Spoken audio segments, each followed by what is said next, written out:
Welcome back. For those who have just joined in, Iranian officials have confirmed that Iran's President Raisi and Foreign Minister Amirabdollahian have died in the helicopter crash. The IRGC division has also revealed that some of the bodies are burnt and cannot be identified. Vice-President Mansouri on social media platform X confirmed President Raisi's death. The Iranian president was traveling in a mountainous area of East Azerbaijan province with Foreign Minister Hossein Amirabdollahian following a visit to neighboring Azerbaijan to inaugurate a dam when the crash happened. Bad weather, they're being blamed for the crash, which was also described initially by media as a hard landing, and said the conditions were complicating rescue efforts. The incident, which involved one helicopter in a convoy of 3, was described by Iranian state television as an accident.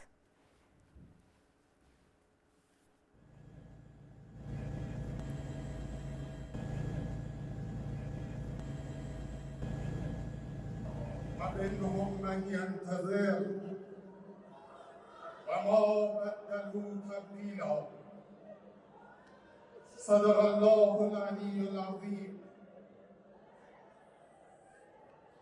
آیت الله سید ابراهیم رئیسی خادم الرضا علیه السلام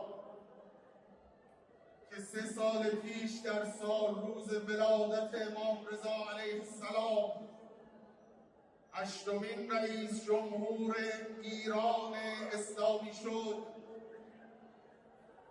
در شب ولادت امام رضا علیه السلام به شهادت رسید. Now, to discuss more on this, I'm joined by Mr. Sandeep Unithan, who's a News 9 Plus editor. I also have with me Aditya Rajkol here in the studios. Welcome, gentlemen. I will start with you, Mr. Unithan. You know, he was riding in a Bell 212, an equipment, an American helicopter there. Experts have, of course, mentioned weather and age and maintenance of the helicopter. What my question to you is, you know, what does it really say about the Iran's Air Force in general? Well, Neha, the fact is that Iran has a creaky air force. It's not had any new aircraft inducted post the Islamic Revolution of 1979. Before the 1979 revolution, Iran had one of the largest air forces in Asia. It had the most modern American supplied air force, which was F-4s, F-14s and Bell helicopters like this one. But now cut to more than 4 decades later, their air force is under all kinds of sanctions. They have trouble flying these helicopters and keeping these machines airworthy. So one question that will be asked is, did these helicopters have the kind of spares and the maintenance to keep them airworthy? That's one big issue here. The other one is, of course, the fact that a lot of people are going to ask, if 3 helicopters are flying and only the helicopter with the Iranian president goes down and the entourage, and 2 other helicopters manage to get away. So that is going to start a lot of conspiracy theories going. Right, and you know, also another point that I picked up from Mr. Sivach's discussion earlier with my colleague Kabir, he mentioned that not only was Raisi in that chopper, but there was also the the finance minister, and there were also foreign minister, beg your pardon, and also there were other officials as well. So a lot of conspiracy theories also doing rounds. Absolutely, lots of conspiracy theories, and the fact that it was not only the president, but it's also the foreign minister who's gone down, and these are 2 very key officials at a time right now when Iran is in the middle of fighting a proxy war with Israel. It's under all manner of sanctions. It has a nuclear question which it has to answer very quickly, whether it wants to be a nuclear weapon state and whether it's prepared to take the kind of consequences that will follow from that. So it's actually a combination of many factors that come together right now, which lead a lot of people to believe that the Iranian president, who's the number 2 person in Iran, the supreme leader Khamenei is the most important person. He is the number 2 person. He's the executive, he's the government, he's got the foreign minister with him. For him to be removed from the scene so suddenly would lead to a lot of questions being asked. Right. Aditya, what's your take on this? You know, as I mentioned, a lot of conspiracy theories doing rounds. Well, conspiracy theories will happen because that's what has happened with Iran, Israel and the entire conflict that we are talking about. So this kind of an accident and this kind of hurt to Iran couldn't have come at a worse time. This has come at a time when for the last 7 months or more, There has been this conflict raging between Israel and Hamas, but if so as to say, one has to see the larger conflict, it is actually directly between Iran and Israel. Another thing that is interesting is that both the foreign minister and president have gone. The internal domestic politics of Iran has gone for a toss, one. Second, the external ramifications of this are also very huge. One, the narrative will have to be controlled by Iran. They will have to put their domestic politics in order, because now, as the executive vice president for administrative affairs takes over in his place for the next 50 days before elections are there, it's going to be a Herculean challenge for him to have a smooth transition. Because remember, there are domestic challenges. For instance, there have been protests raging particularly by women for their fundamental rights. They don't wear a burqa or a abaya, and they want fundamental rights. But under the patronage of Khamenei, this hasn't been possible. Now, another speculation now is that the son of Khamenei might take over in this power struggle or transition in the next 50 days. That is going to put Iran again in this kind of a phase where Ebrahim Raisi was taking. It wasn't really living with the idea, the modern day ideas, and of course the conflict raging between them and Israel and the US continues in the region. Lastly, I feel personally that this is kind of a strategic victory for Israel without even doing anything. And I'm surprised that over the last 24 hours, not a single person really officially has taken a position against Israel. Yes, a lot of conspiracy theories have been there, but I'm pretty sure that perhaps in the next few hours or days, there would be somebody in Iran pointing fingers at Israel, because as Sandeep mentioned, there were 3 helicopters and only one goes down. Other officials have landed safely. And to your question about all these leaders being together, it's not exactly like that. There were 3 choppers and it was divided. There were other ministers and senior leaders in other choppers. It's a very regular kind of an affair, because this is a chopper that can actually have 7 to 8 people at least. Is used in India also widely. These choppers are available, but one has to remember that the weather had backed up completely.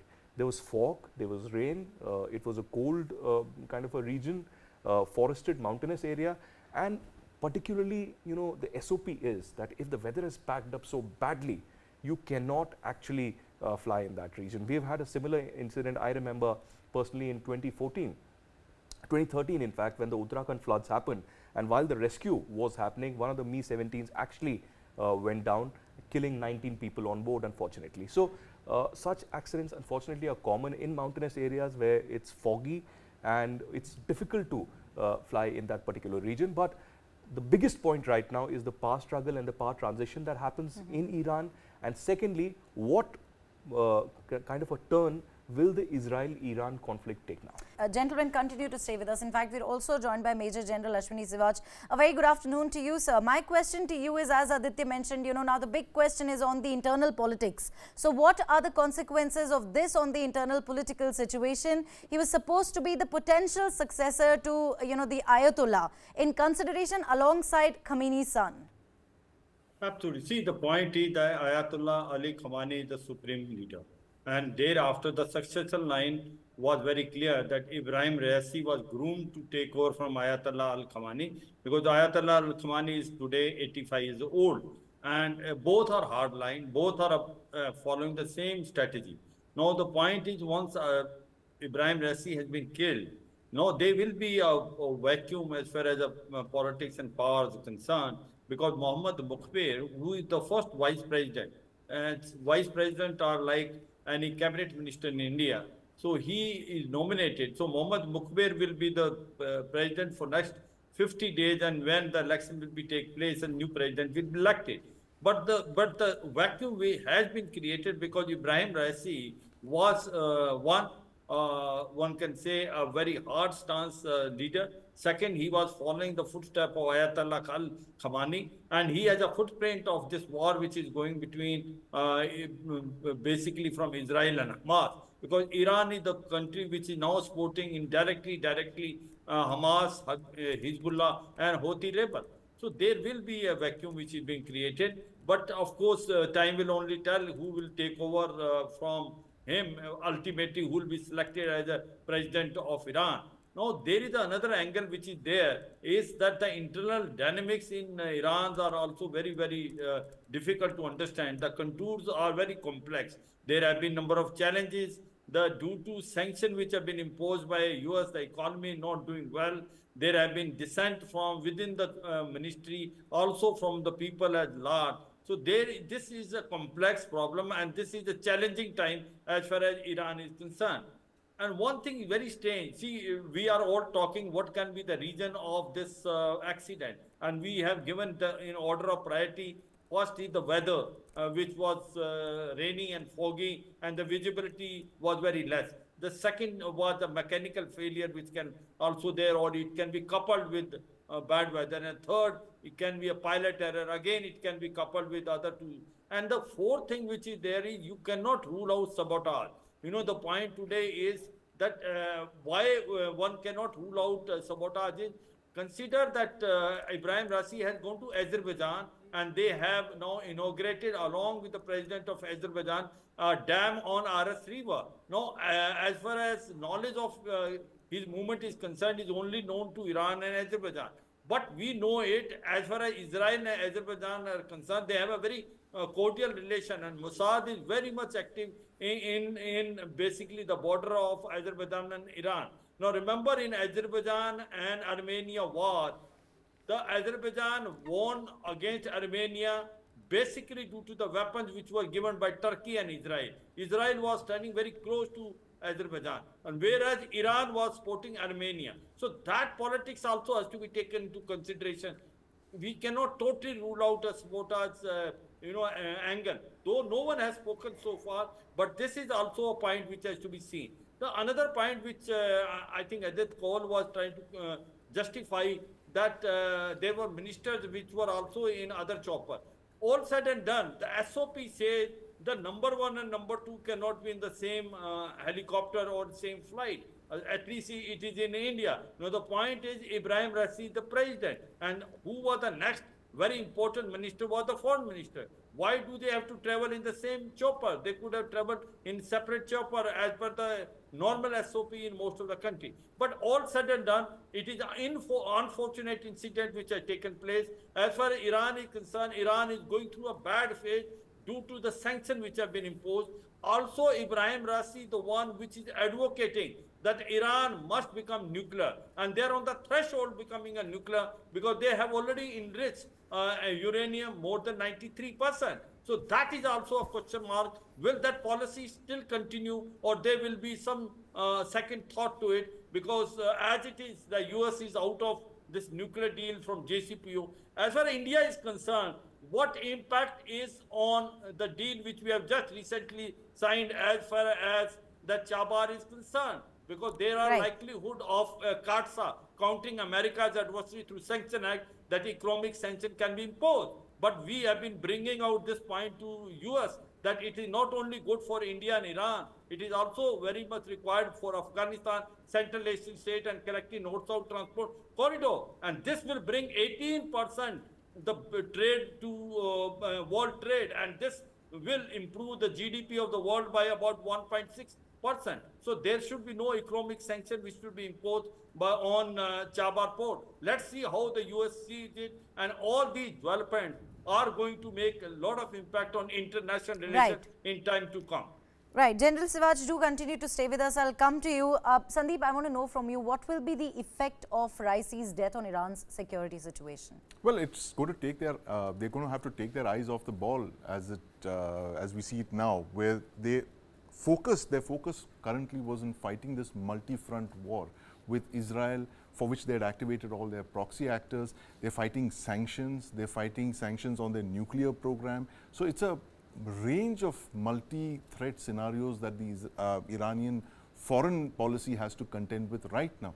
And given the death of their foreign minister and their president, they're going to have to now start looking at the succession. They have to make sure that there is a smooth transition of power from Raisi to any of his possible contenders. Some of the names that Aditya mentioned, there's a very important person waiting in the wings, is possibly the speaker of the Iranian assembly could be another contender for this. He's a IRGC man. Mohammad, who's been part of the IRGC. He's a hardliner as well. The IRGC is one of the most important elements in Iran's security apparatus. They are the Iranian Revolutionary Guards Council, and this is going to be a very key factor in knowing who the successor to the President Raisi is going to be. The fact that how important is the role of the IRGC going to be, and it's going to be enormous because of the kind of threats that they face, both internal and external. They've been looking at internal dissent from the protests, the burqa protests for the last 2, 3, 4 years, and this is going to keep increasing. It's going to add to their complexities. But in the next month or so, the time that they are in mourning and they're looking for a successor, this is what the interim government will really have to do to stabilize the situation. It's going to be Iran focused on finding a successor to President Raisi.